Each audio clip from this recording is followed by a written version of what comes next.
Yesterday evening, I was speaking about the separation of the spirit from the body. An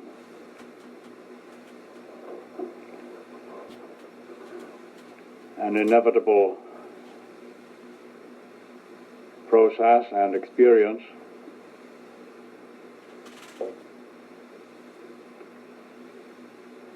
At least in man's present state. So as servers, there certainly is a need to understand these things and know how to handle such situations.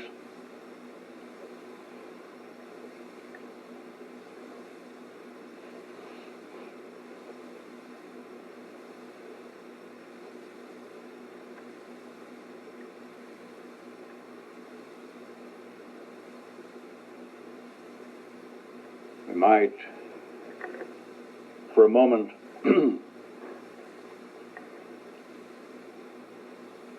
consider what might be described, I suppose, as the mechanics of the thing.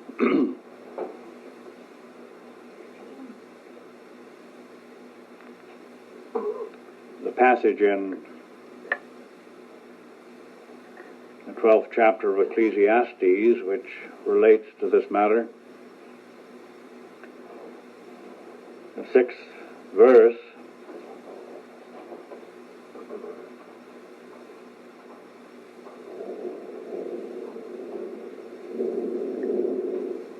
or ever the silver cord be loosed, or the golden bowl be broken, or the pitcher be broken at the fountain, or the wheel broken at the cistern.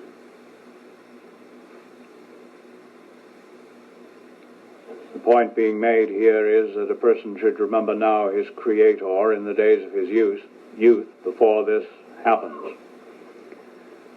We are not considering it at the moment, particularly in relationship to ourselves, but with respect to others. Because we have, as servers, a proper part to play in this regard when the point is reached where the separation of spirit and body is imminent.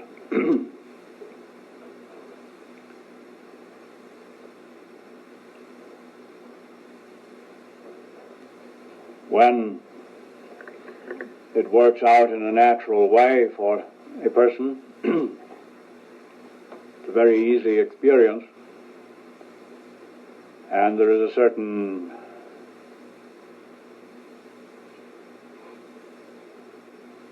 joy involved in it.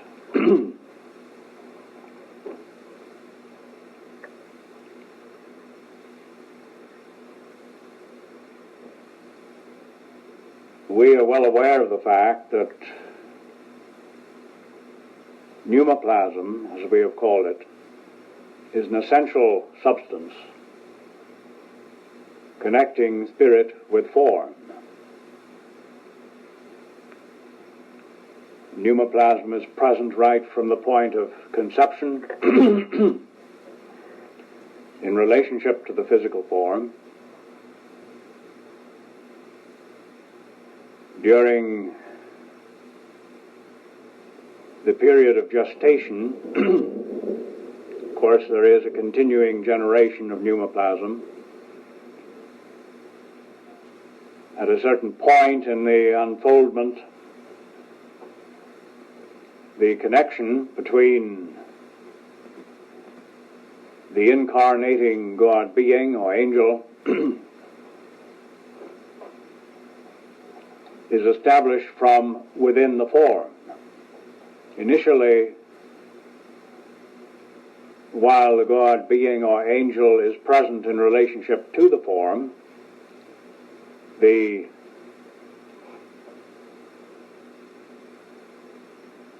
unfoldment takes place from an external point. In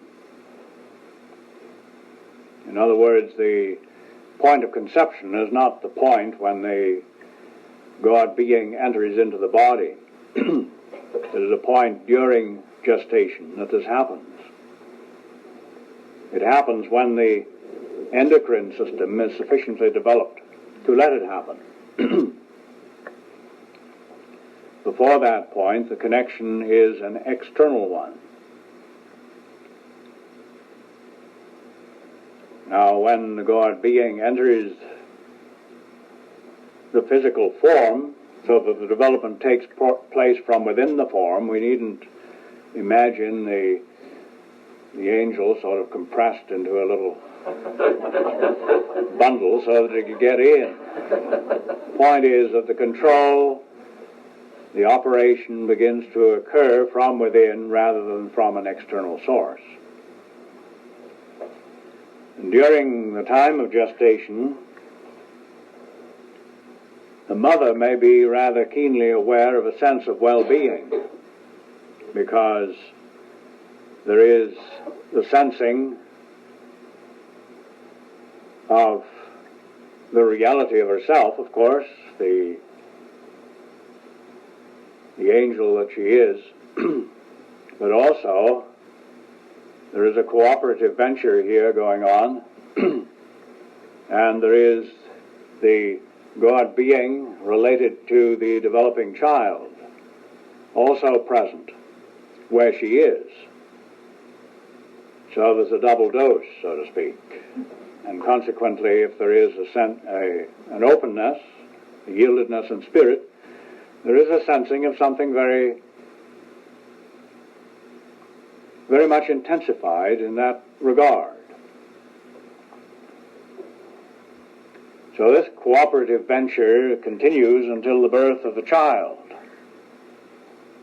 And then at that point, when the first breath is drawn, there is the beginning point for an incarnating God being in individual form on earth. No longer sharing the responsibility with the mother.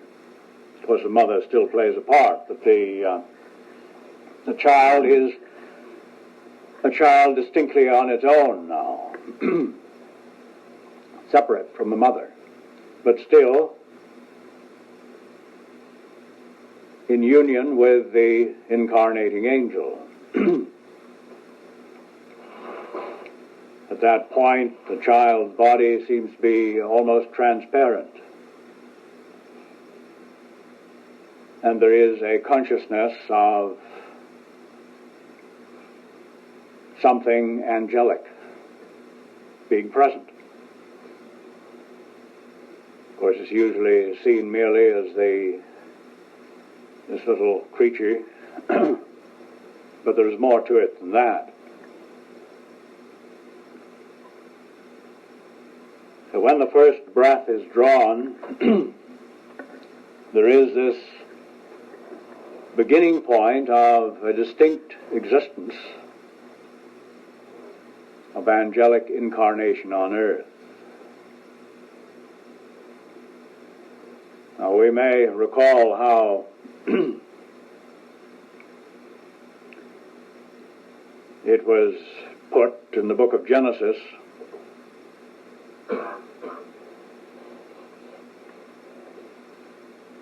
that God, the Lord God, made man of the dust of the ground, breathed into his nostrils the breath of life, and man became a living soul. Well, with the first breath of air, this distinct manifestation, divine manifestation on earth, has a beginning point. The dust of the ground has been drawn together. The breath of life is present in that form, but in a very particular way when that first breath of air is taken into the lungs. Air is the symbol of spirit. And there is a very close relationship between air, the breathing mechanism, and pneumaplasm. Pneumaplasm, which is the substance of spirit, insofar as the physical form is concerned. Spirit has no meaning or effect insofar as the physical form is concerned directly. It only happens because there is this connecting substance. A connecting substance which is generated out of physical substance, rising up to provide the connection that is necessary with spirit. So all during the course of life, in physical form on earth, the pneumaplasm is present. It permeates the physical substance. It is exuded, so to speak, from the physical substance. And there is a connection with spirit. So there is what may be referred to as the pneumaplasmic body and the physical body, but in oneness. You can't get them apart as long as life remains. However, at the point where what is called death occurs, there is a separation between the pneumaplasmic body and the physical body. This is one aspect of it. Nowadays, there's a good deal of discussion as to what constitutes clinical death. There's an endeavor to set some standards in this regard so that you really know when a person is dead. This seemed to be necessary because they're going to yank out his eyes or his kidneys or something else as quickly as possible. Therefore, you have to know the exact moment so that you can immediately go to work. At least this is the human view in the matter.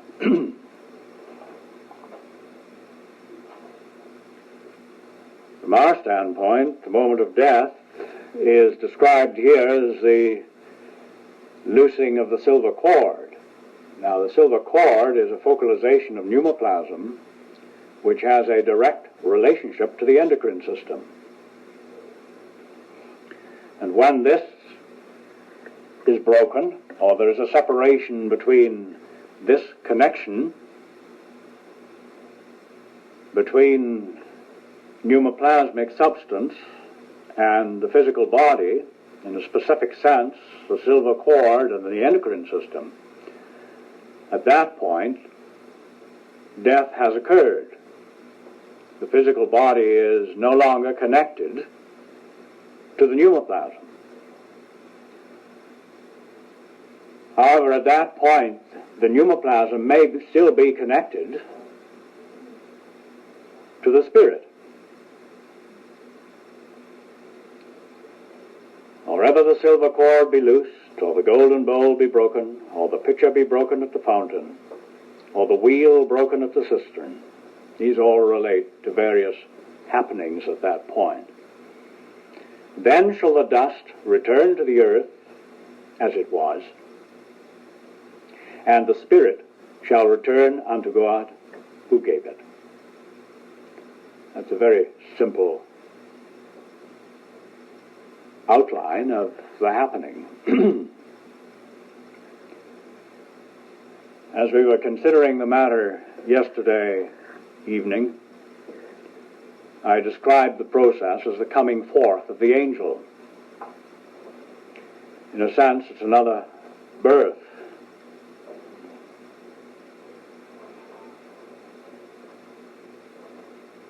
The coming forth of the angel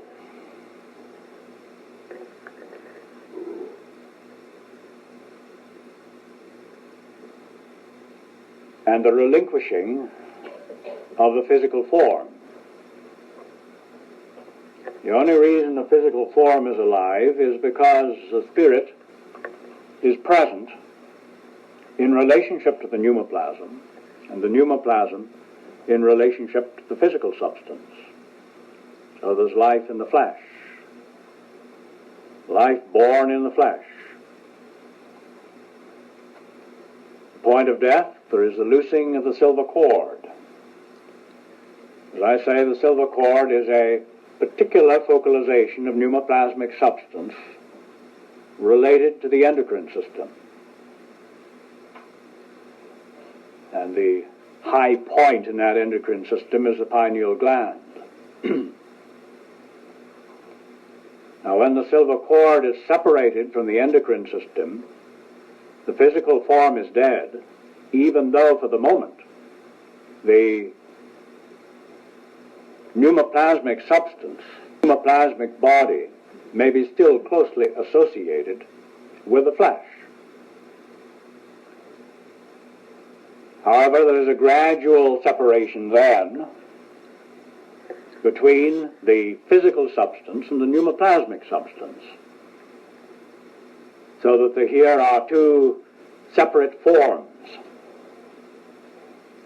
Now, the physical body is of no more value, needs to be disposed of in some fashion. Various methods have been worked out for this in the various human societies.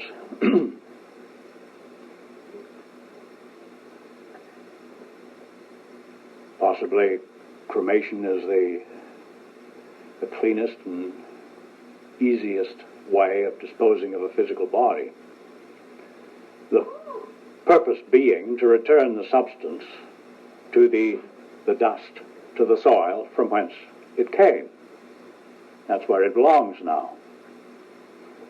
It's not been removed from the experience of unfolding life, because life is unfolding throughout the whole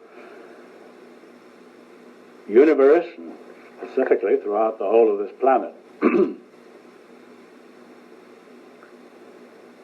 So that where the body belongs, or the substance of which the body was composed, is of no more value as a physical body.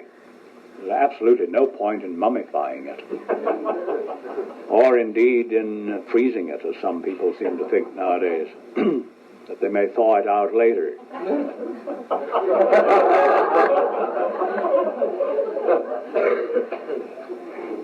Well, this seems important from the standpoint of earthly oriented people, because that's all they have. They're slammed into a wall and there's nothing more.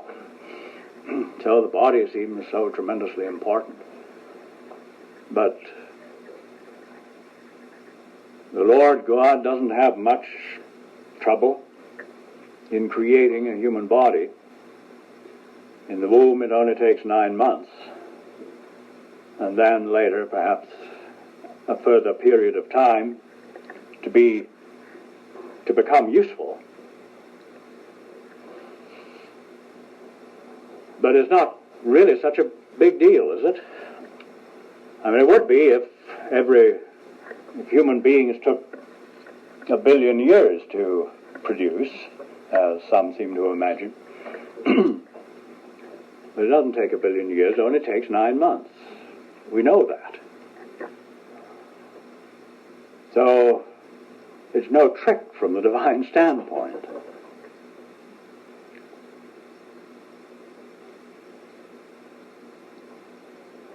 Where there is a natural separation, then, of the spirit associated with the pneumaplasmic substance from the physical body,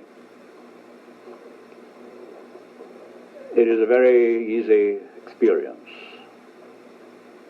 And very often it's characterized by what may be referred to as the last breath. There is a first breath and there is a last breath. Well, you may say, well, the last breath is merely the fact that the breathing mechanism has stopped and everything has shut down and the air that was in the lungs is now being expelled. That's a nice mechanical way of describing it. But actually it relates to this same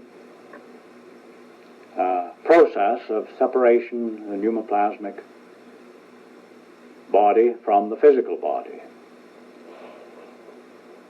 The individual's body is expiring. The breath is going out, and the pneumaplasmic body is going out. The evidence of that going out can be heard in that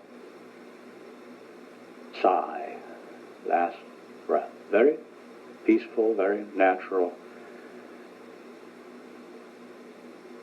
Just the way it should be under the circumstances as we have it. Now, of course, on many occasions, the separation of the spirit from the body is of a more violent nature. May occur in what some people call accidents, for instance, just suddenly like that. In which case there's no particular forewarning, although there may be some foreboding. And there's nothing much can be done about it. It just happens, and that's it.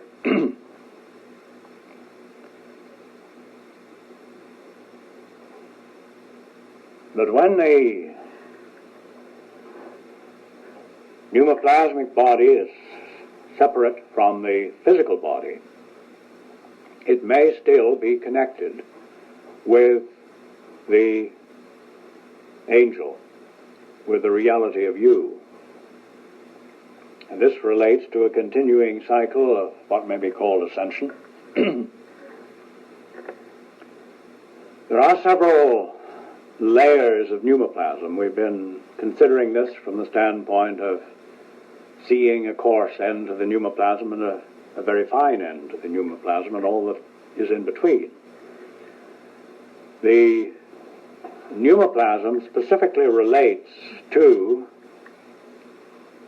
the subconscious mind, the levels of the mind that are below the conscious mind. It relates to the level of the conscious mind, and it relates to the level of what we call spiritual expression. And it is the level of spiritual expression, the finest pneumaplasm, that may maintain the connection with the God being, with the reality of the person. We may see this particularly as being a vital factor in those whom we are serving on such an occasion. There is a very great need to maintain a smooth and consistent and calm vibration. It is very painful and distracting, for instance, if, as there sometimes is in the earthly-oriented world, a bunch of relatives around there weeping and wailing and in a mess. And here is the individual moving through this beautiful experience and being distracted by all this nonsense, when what is needed is an enfoldment, the provision of something of the right nature, enfoldment of additional pneumaplasm in this sense, so that what is being worked out can do so quite easily. And the first factor of outworking is a separation of the physical body from the pneumaplasmic body, evidenced by that last breath. But of course, as I indicated before, the fact of death is only so when the silver cord has been loosed. Now, it was assumed, for instance, that the master was dead when he was hanging on the cross. That was the appearance of the thing. I don't suppose they had too many of our present-day scientific tests, and they weren't interested in applying them anyway. The job had been done, the soldiers were through, they wanted to get off, and so complete the task as quickly as possible. Anyway, there was the appearance of death, but the silver cord was not loosed.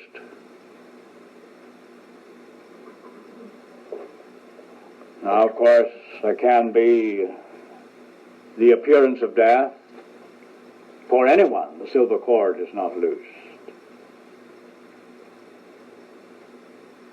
So it's wise to wait a little. if the silver cord has not been loosed, and the individual is thought to be dead, that person will probably very shortly be dead if you just wait a little. The silver cord, in other words, will be loosed.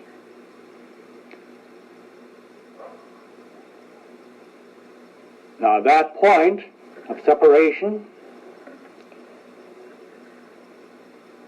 if there has been a strong connection at the level of spiritual expression, the pneumaplasmic body will still remain associated with the God being. And there will be a further process of ascension carried on for whatever period of time may be necessary. But that isn't the business of human beings. That is something that is happening from the standpoint of God being, and requires no interference or particular prayers or anything of this nature to let it happen.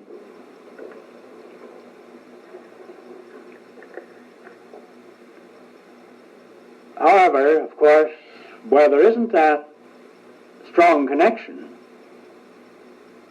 and particularly in the case, for instance, of a sudden accident, we will say, there may be a rupture then at both ends of the pneumaplasm, so to speak. Now, with most people, there is usually some remaining connection between the level of spiritual expression and God being. But there may be a separation below that between the pneumaplasm of spiritual expression and the pneumaplasm of the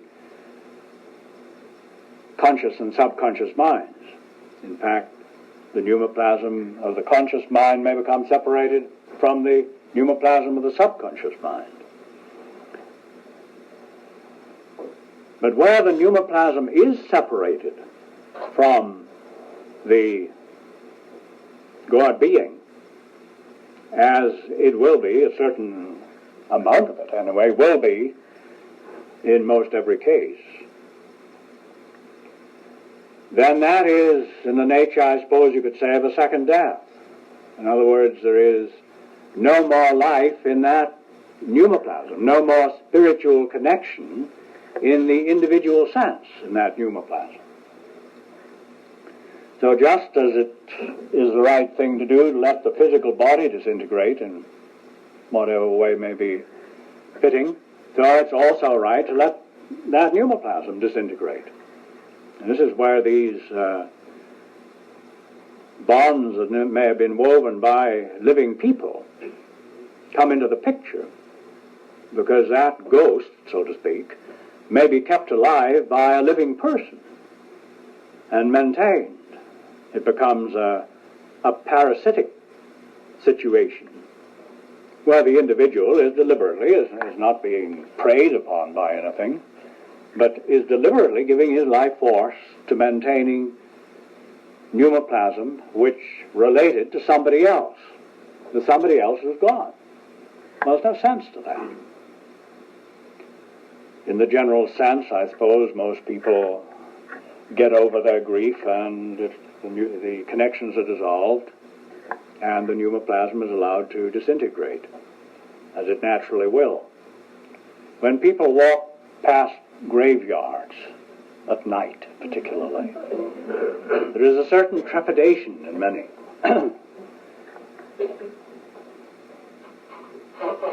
It is because of this of which I am now speaking. Under the ground there's some decaying physical bodies, and that's hidden from the sight of man. But perhaps above the ground there is a certain amount of pneumaplasm hanging around, which is also in the process of disintegration. And a person may sense that. And if he is fearful, he will tend to give his life force to that pneumaplasm. Now, this is basically the way that ghosts, so-called, are seemingly living entities or caused to be living entities. They aren't. Until some human being comes along and pours his life force into the ghosts. Otherwise, it will quite naturally disintegrate. Sometimes it takes a little longer to disintegrate than others because of the violent emotional experience that may have been involved, particularly with respect to the point of death, or the events leading up to it. This is why the ghosts very often are carrying their heads under their arms.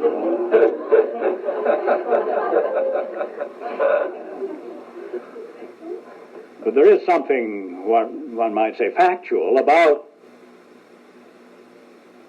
what human beings call ghosts. Not that we should pay any attention, or become interested in them, or try to investigate, or anything. Let them disintegrate. Because if someone becomes very interested in a ghost, of course, he's pouring his life force into this thing. He's going to discover all sorts of interesting facts as he thinks of them. But all meaningless, doesn't mean a thing. By the same token, there are those who function in the realm of spiritualism, where there is the endeavor to contact the dead, and that's all it is, contact the dead. This residue of pneumaplasm hanging around. And then, of course, a lot of the spiritualistic stuff is a hoax anyway, but where it is genuine, as one might say, it is a matter of making contact with the pneumaplasm that was present in some dead person. It isn't a person at all. The person seems to come to life because whoever it is, someone's loved one, obviously is looking for association with the one who's passed away. Therefore, there's a good deal of emotion involved here, and the life force is poured out, and this thing comes to life, and it's like playing back a tape recording or something. There's all this stuff in the pneumaplasm that was in the person, and everybody gets so excited. Well, nobody knew that, when something comes out. Well, the person knew it. And the record was left behind in the pneumaplasm, and they get the record and put it on the turntable and play the record, and then it all comes out. Oh, it's wonderful. Well, we play tapes.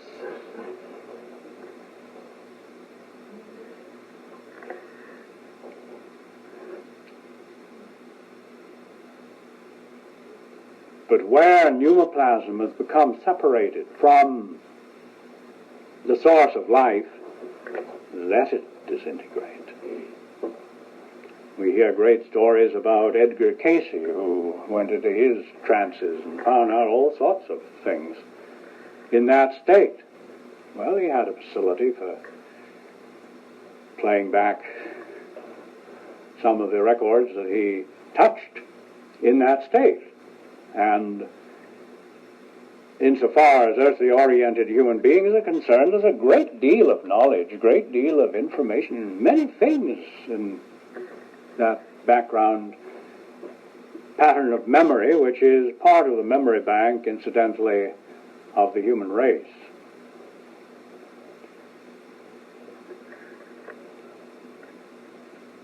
So we needn't pay any attention to spiritualism. It's really, people are easily deluded in this regard because of their longing, their loneliness and all this, and longing to contact some loved one. Whether it's a genuine situation or whether it's a hoax, it's all pretty much the same thing, really.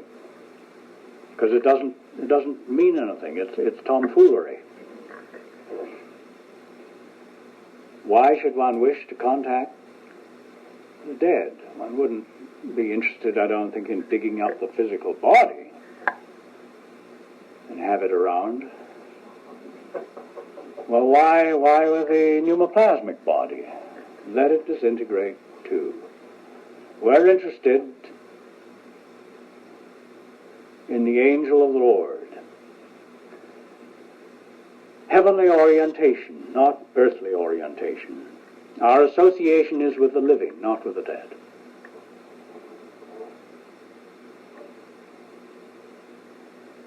Our primary concern, insofar as the living are concerned, are those who are incarnate in human form.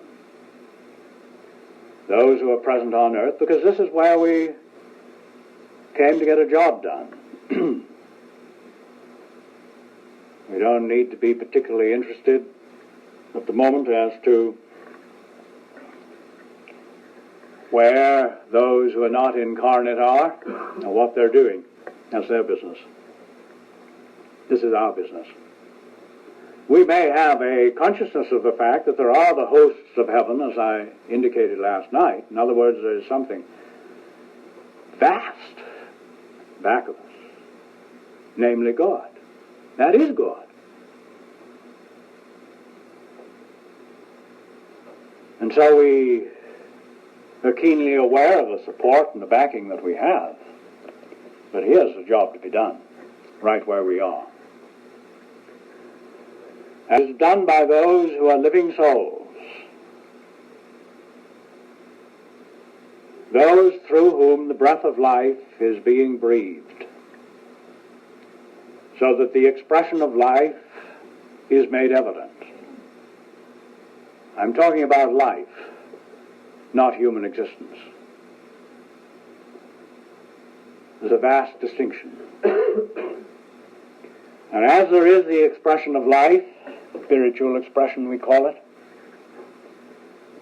a very strong pattern of the essential pneumaplasm is generated and in place. Because of that, we sense in the external sense a close connection with God being, and we begin to experience the reality of that in our own expression.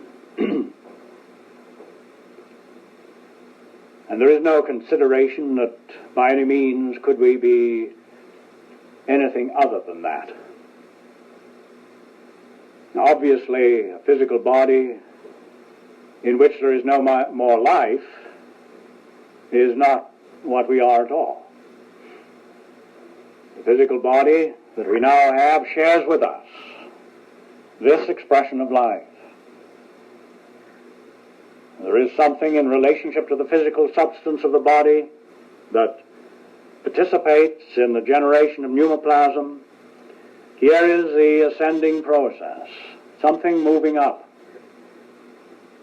through the physical flesh. And you perhaps can see that it would naturally be possible for the whole body to move up, so that there would be nothing left, in which case there would be no separation of the body from the spirit. And this is the true process, a process that was certainly demonstrated and revealed by the Master.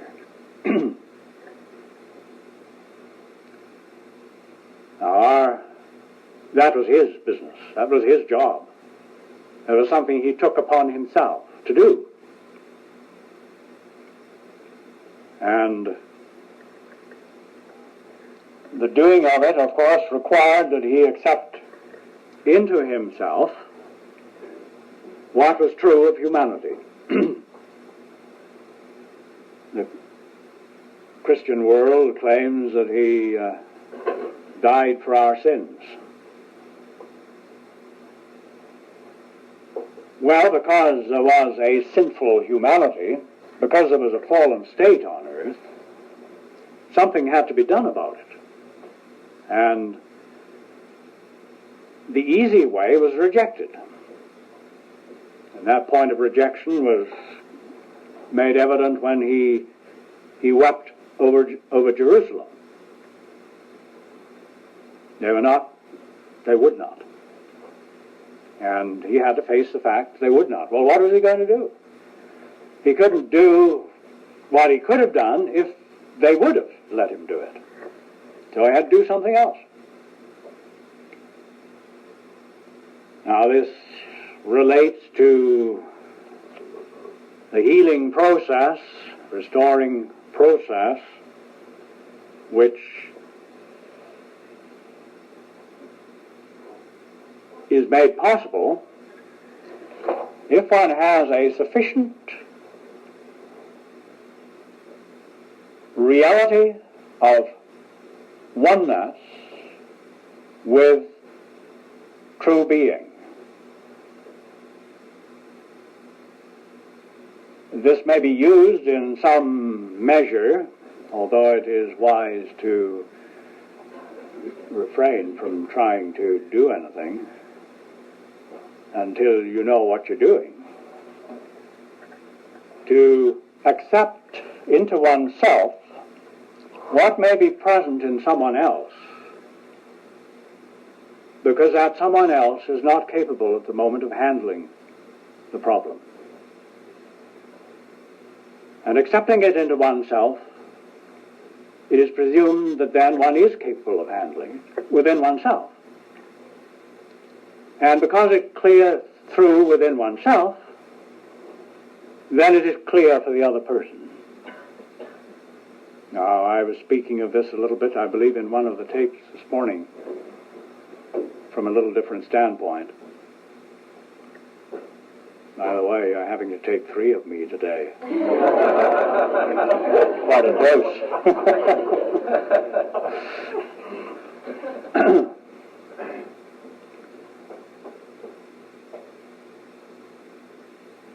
We may be able to see this from the standpoint of individual service, but as I say, I suggest that you don't experiment with it. You need to come to the point where you really know what can be done and what you are capable of handling. Well, our master knew what could be done and what he was capable of handling. And that was something immense. Because it wasn't just a matter of taking something from some individual, it was taking something from the whole world body of mankind, accepting it into himself, and being willing to experience the results of so doing. Now, that was a deliberate thing insofar as he was concerned.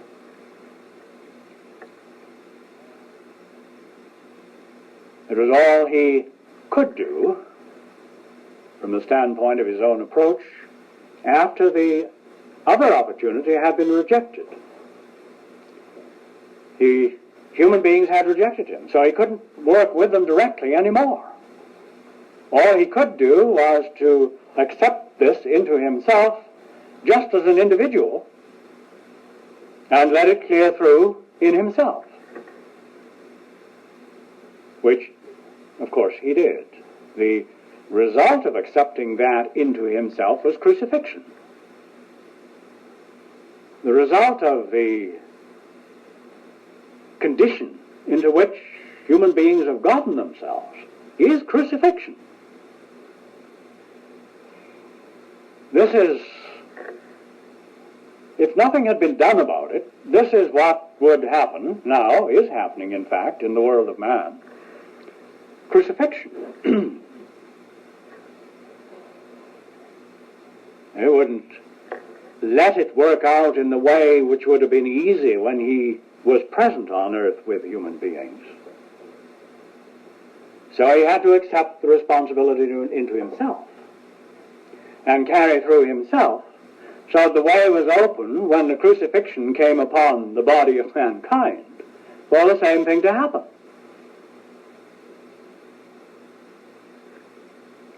He had offered healing, restoration, which is now being picked up to a certain degree, a certain measure. We begin to have some consciousness of these things ourselves, in our own experience.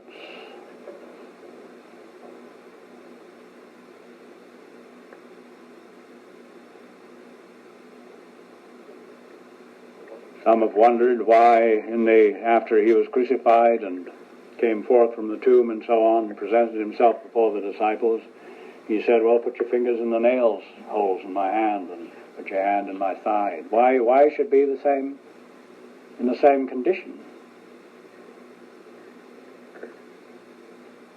Well, he'd taken that condition upon himself. Now, obviously, there was something worked out in the days to come, which cleared the pattern. Of course, human beings think of him, are inclined to think of him still as hanging on a cross or with all these wounds all over, as though he was going to be that way forever.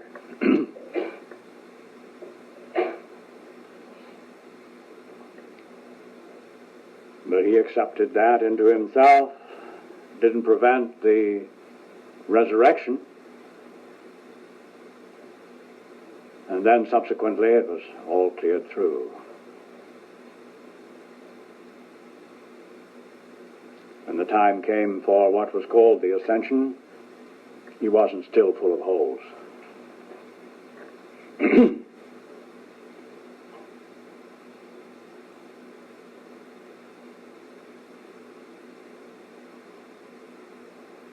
Now we see these things coming upon mankind, and we're not separate from mankind. But we need to know how to handle what is taking place. We need to understand what went before. We need to know that the way is clear, the door is open, and that it can be done. If we didn't have what the Master accomplished on earth, we couldn't do it. How many of you would have liked to assume the responsibility that he assumed in that situation? Of course, he was the only one who could really do it for mankind because of his particular point of focus in the world. But we could have done it individually for our own worlds. But who would like to take such a responsibility? Because it appears you have nothing to show for it. At the time, it all tends to seem so useless. It seemed such a useless thing to those who were observing it, those who loved him and were observing it. Of course, the carrying through required something, required some assistance from others. Obviously, someone took his body down from the cross and put it in the tomb, so that everything could work out decently and in order. But the disciples weren't of much value, were they? They were afar off. Peter had denied. Judas had betrayed. But you will recall that John stood with the Master in the judgment hall. He was the only one who was with him. And he was with him at the foot of the cross also.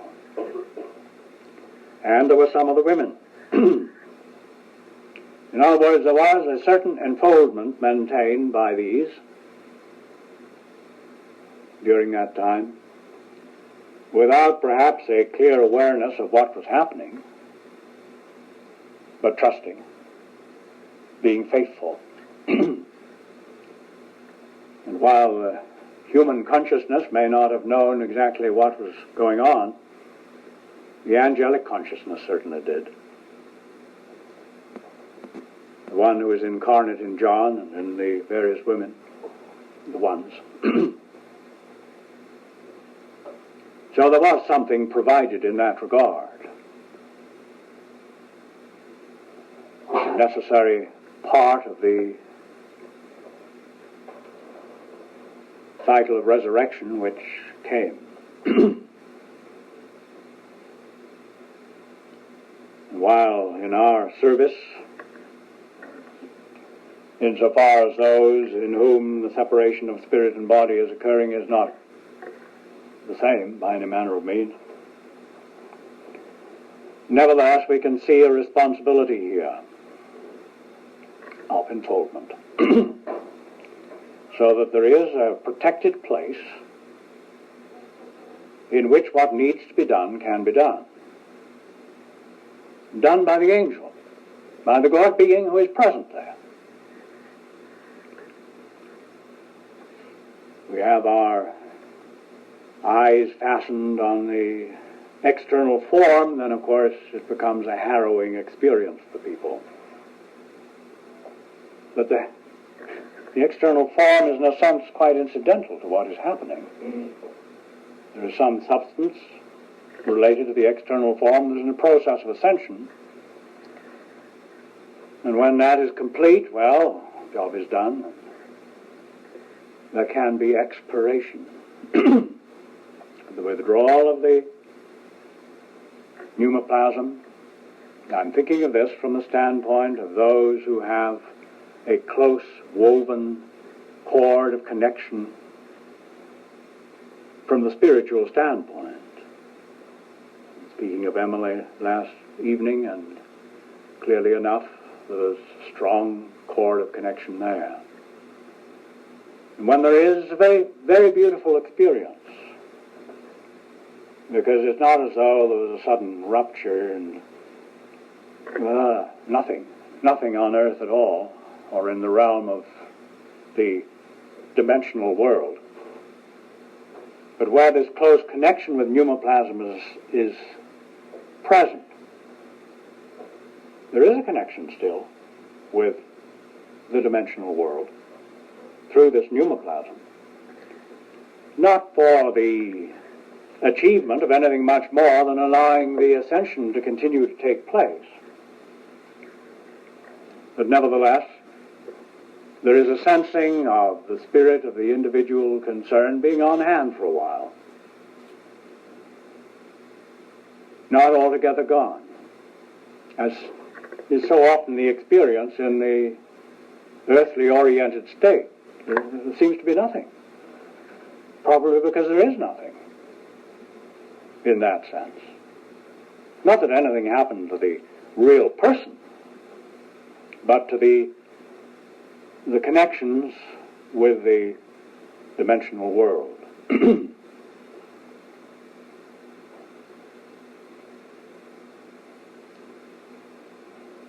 And so I have been speaking of these things, that as servers you may have some background understanding in your consciousness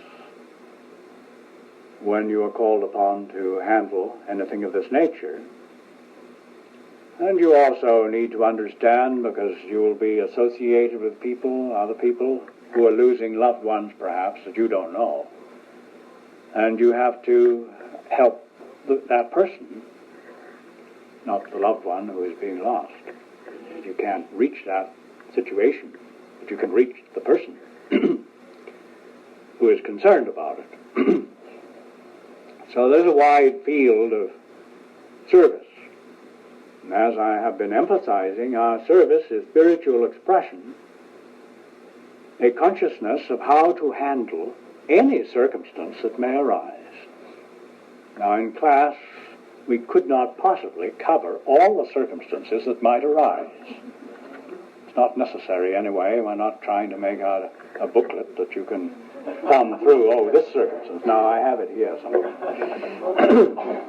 Because it will be something spontaneous of the moment to be right, and not a rehash of something that you heard before.